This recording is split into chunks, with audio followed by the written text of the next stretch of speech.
역사는 되풀이된다고 하지만 이렇게 반복되지 않았으면 하는 역사도 있죠. 저희가 조금 전에 얘기를 나눴던 이태원 참사도 그런 경우가 아닐까 생각이 듭니다. 왜 소 잃고 외양간을 고치지도 못하고 매번 같은 사건 사고를 우리는 반복하게 되는 건지 오늘 역사학자 전우용 선생님과 함께 되풀이되는 참사 그리고 반복되는 회피의 역사에 대해서 이야기를 나눠보겠습니다. 안녕하십니까 선생님. 네, 네. 뭐 그 조금 전에 안녕하지 못하신 분들과 또 얘기를 저희가 나눴습니다. 이제 이태원 참사와 관련해서 이런저런 얘기를 나눴었는데 오늘 이 주제로 얘기를 해주신다고 해서요. 쉽지는 않겠다. 왜냐하면 참사나 이런 것들은 긍정적인 얘기보다는 그렇지 않은 얘기들이 많을 거니까 어디서부터 얘기를 풀어가면 좋을까요? 글쎄요.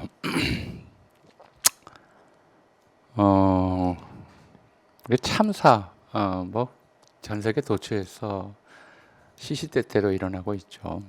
그리고 다른 나라에서 예컨대 지진이나 해일 피해가 난다고 그러면은 외국에서도 도와주잖아요.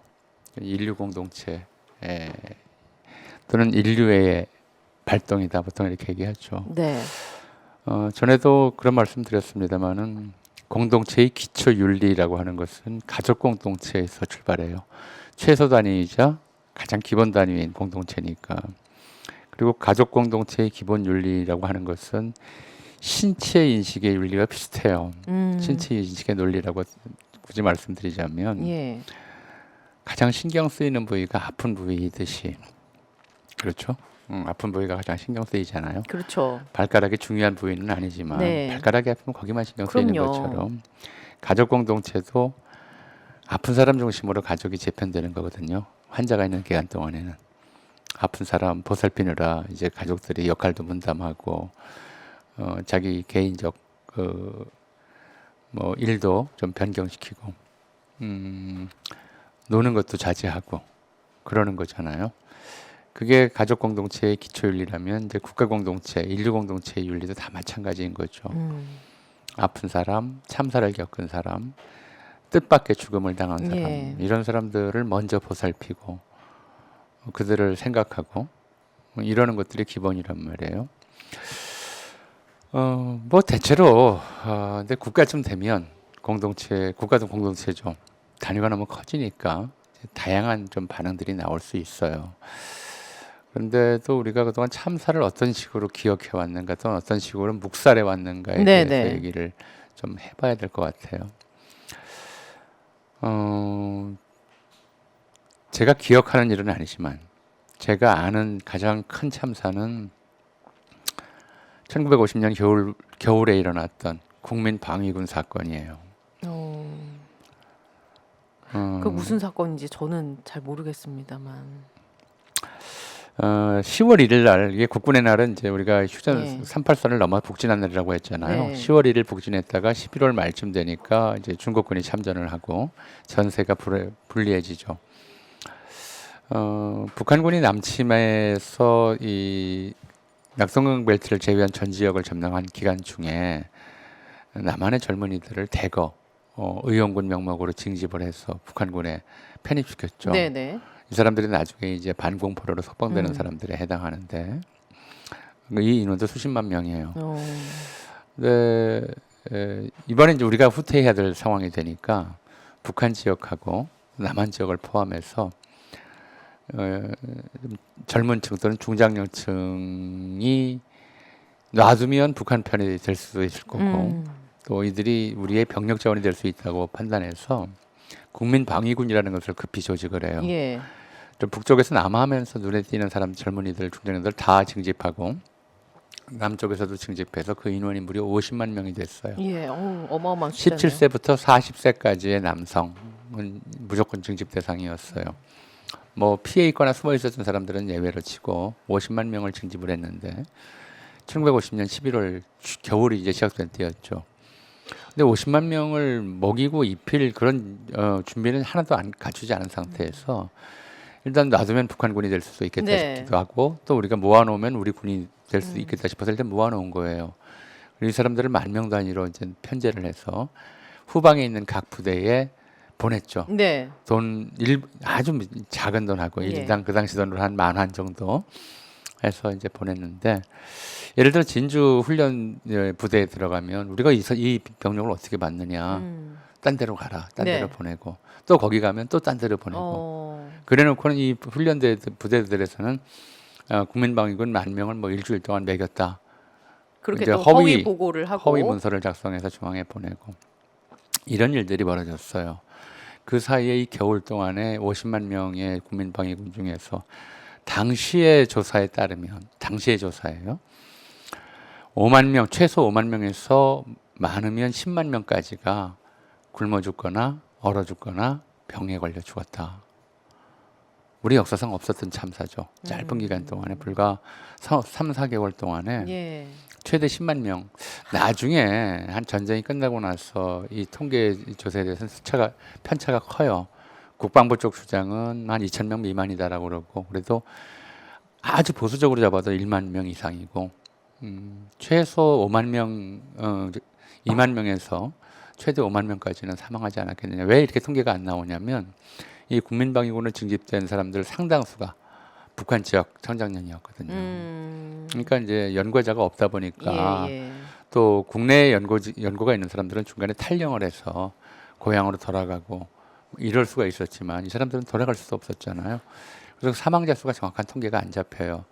근데 참사로 보자면 이보다 더 큰 참사는 없었다. 그러니까 예전에 그 전에 예컨대 제주 4.3이라든가 무슨 양민학살이라든가 네네. 이런 것들도 넓게 보면 참사로 봐야 되겠지만 실제로 국가의 부재 네. 또는 국가의 사기죠. 이에 의해서 수만 명이 목숨을 잃은 참사는 인류사적으로도 유례를 찾기 어렵다. 당시에도 이게 문제가 됐어요. 왜냐하면 뭐 거지 같은 사람들이 왜냐면 군복도 안 주고 먹을 것도 안 주니까 거지 같은 사람들이 수십 명씩 떼를 몰려다니면서 민가를 약탈하고 또는 뭐 길거리에 시체가 널브러져 있고 이런 얘기들이 제보가 들어오니까 임시수도 부산에서 국회의원들이 문제를 제기하고 장관들도 문제를 제기하고 예. 심지어 부통령 이시영은 이 문제에 대해서 이승만이 얼버무리고 진상을 은폐하려 하는 상황을 목도하고 부통령직에서 사퇴하기까지 했어요. 근데 결국 이제 정부는 사실 이렇게 빼돌린 돈이 거의 50억 원인데 당시 돈으로 그때 어마어마한 당시 전비. 돈으로 50억 원이라고요? 50억 환. 50억 환. 예. 예. 근데 굉장히 큰 돈이었어요. 네.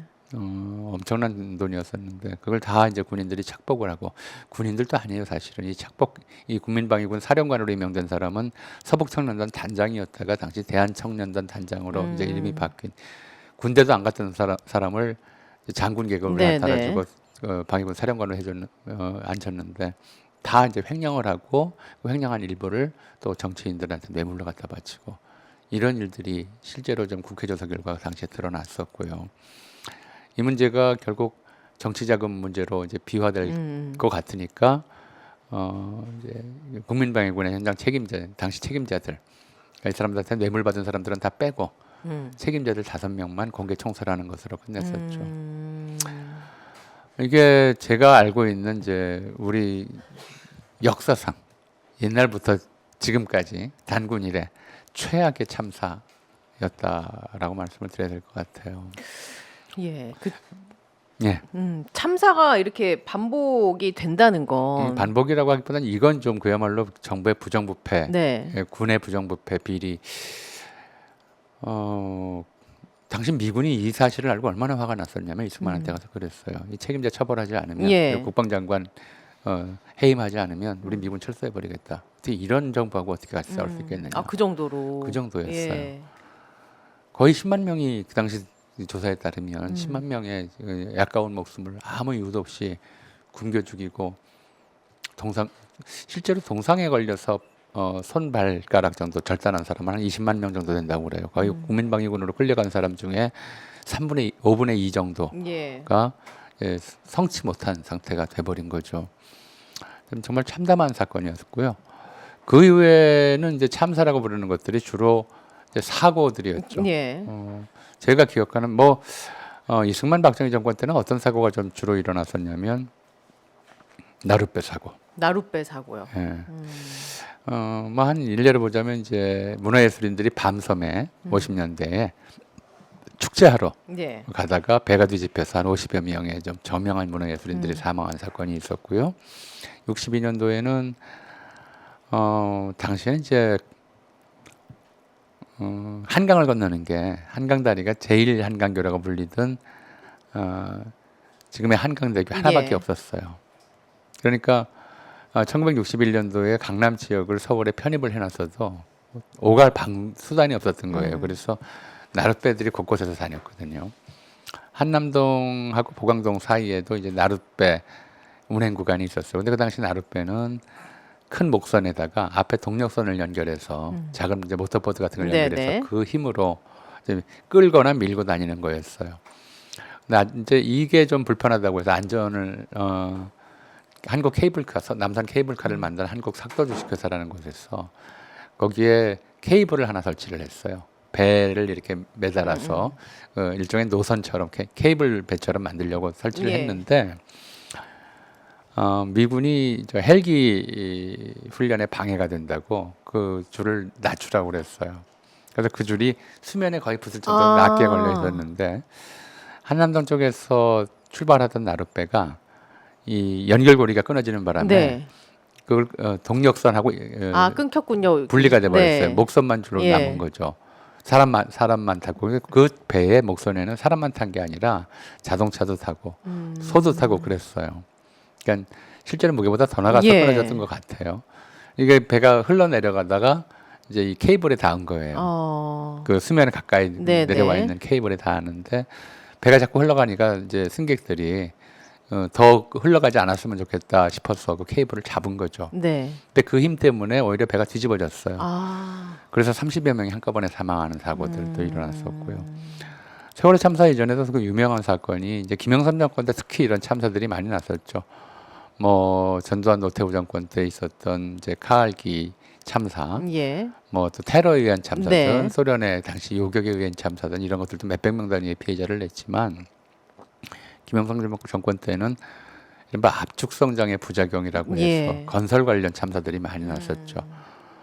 대표적인 게 성수대교 네. 붕괴, 삼풍백화점. 삼풍백화점 붕괴, 대구 지하철 폭발, 아현동 도시가스 예. 폭발 이런 사고들이 이제 빈발했었고요. 그런 것들이 김영삼 정권에 대한 민심 위반을 좀 촉발했고 또 결국은 압축성장의 최대 후유증이라고 할 수 있는 것이 IMF 외환위기였잖아요. 예. 이런 걸로 이어졌었죠. 근데 그때도 이제 애도들은 참 많이 했어요. 애도들은 참 많이 했고 정부는 그런 일이 일어날 때마다 어쨌든 좀 대국민 사과를 하고 그리고 일단 분위기 쇄신이든 아니면 이제 인적으로 일단 뭐 처벌을 정부 하든. 책임을 인정하는 취지에서 주무장관이나 총리를 경질하고 그렇죠. 그게 가장 기본적인 좀 예. 방식으로 정착을 했어요. 그러니까 그 전까지는 사실 뭐 이런 것들이 크게 그러니까 국민방위군 사건 수만 명이 죽었는데도 국방장관 처벌하지 않았었거든요. 이승만은 이제 그렇게 뻔뻔했었는데 그 뒤에 역대 대통령은 설사 군사 독재 정권이었지만 또 그 이후에 이제 뭐 박정희 때도 그랬고요. 참사가 일어나면 주무장관 경질, 좀 사건이 크다, 파장이 좀 크겠다 싶으면 총리까지 경질하는 것이 기본적인 패턴이었어요. 이게 왜 뭐 그 이후에도 좀 그랬죠. 사실은 그런데 또 그 이후에 참사라고 우리가 기억할 만한 것들이 물론 이제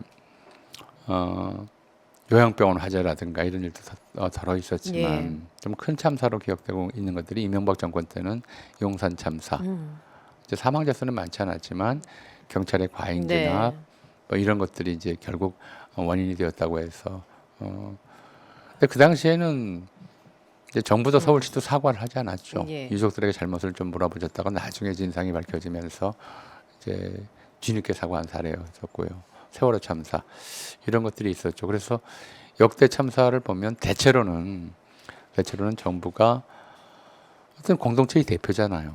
국가 공동체를 지휘하는 사령탑이고 국가 공동체의 대표고 대통령이 그러다 보니까 이제 예기치 않은 참사가 일어났을 때는 관련 이제 장관 교체하거나 그렇게 하는 거였죠. 세월호 참사 때 아마 기억하실 거예요. 당시 해수부 장관이었던 이제 이주영 씨, 그 팽목항에서 예. 수염도 안 수염 깎고, 길고, 네. 머리도 안 깎고, 네네. 그냥 이제 계속 있었잖아요. 뭐 그런 정도의 이것이 뭐 진정성이 여부를 떠나서 그런 정도의 진심 어린 또는 미안해하는 마음 이런 걸 표현하는 것이 굉장히 중요해요. 예.